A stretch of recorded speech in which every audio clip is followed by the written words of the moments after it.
The Golem Halberd is one of the largest weapons Elden Ring has to offer. It lives in the Colossal weapon class and can be infused, making it a perfect choice of arms for a defensive build. The Golem Halberd is only obtainable through a weapon drop. We have 2 golems that can drop it on the Limgrave Divine Tower Bridge. Use a high DPS build to attack their ankles, and you should get the weapon in a few runs. I got mine after defeating my 5th golem. The moveset is exactly what you think it is, big and slow. The light attacks are a 3-attack chain, and the heavy attacks are a 2-attack chain. Both are slow, but that's fine with the tankiness of this build. We have 60 vigor and heavy armor, so if we do take a hit or two, we can easily recover. The weapon, being a colossal, does plenty of poise damage. Do a few light attacks or a couple charged heavies, and that will greatly reduce enemy poise. If you need a fast option in the moveset, the rolling light attack is your best bet. The Ash of War I chose for this run was Prayerful Strike. I used this Ash on the club only a few weeks ago,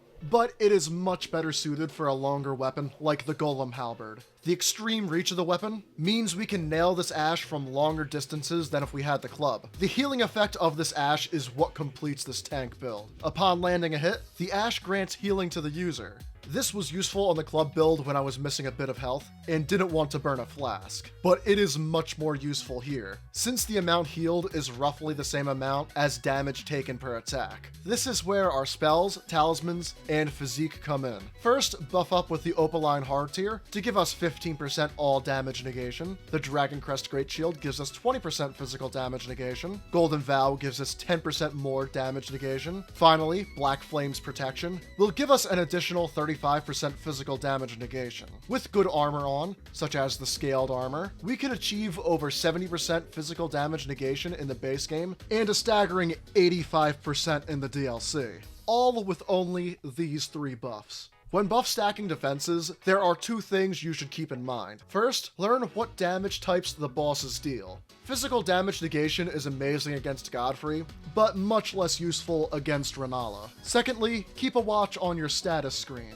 Some buffs will not stack with each other. For example, Black Flame's Protection and Boiled Prawns are both body buffs. Casting one will cancel the lingering effects of any previous body buffs. Finally, I used the Icon Shield for a passive 3 HP per second. I almost scrapped using this because the Golem Halberd clipped through the shield when I had it on my back, but because this was my first defensive build, I decided to tolerate it for the duration of my run. The playstyle is the opposite of the Claws of Night from last week. Make slow and deliberate moves while taking opportunities to keep poise down. If you see a weaker enemy hit incoming, feel free to attack anyway, or better yet, use Prayerful Strike to recover any health you lost. Because we focus on survivability and not DPS, any items that we can throw to do damage are great additions. The Frost Pots and Hefty Rot Pots from last week came in handy again on this build. Before we go into stats and talismans, be sure to like and subscribe if you enjoy the build videos. Let me know of any defensive builds and strategies you use in the comments down below. Do you still medium roll on your tank builds? Or do you just say screw it, slap on the heaviest armor you can, and heavy roll through it? For our talismans, we had the 2-headed turtle talisman. Since the Golem Halberd moveset consumes a ton of stamina, the Shard of Alexander to power up Prayerful Strike, the Dragon Crest Great Shield for physical damage negation, and a second defensive talisman, depending on the damage the enemy inflicts. Our stats at RL 170 were 60 Vigor, 20 Mind for incantations and the Ash of War, 45 Endurance to medium roll with the heavy weapon, shield, and good armor, 54 Strength to get to the 80 soft cap while two-handing, 14 Dexterity to meet minimum requirements, and 40 Faith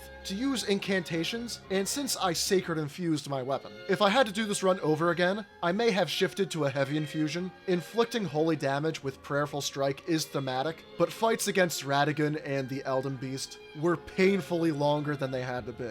The faster pace of Elden Ring makes defensive builds look ineffective at first glance. When defensive buffs are stacked correctly, and we have the right weapon for the job, we can still tank our way through the game, no matter how fast these bosses attack us.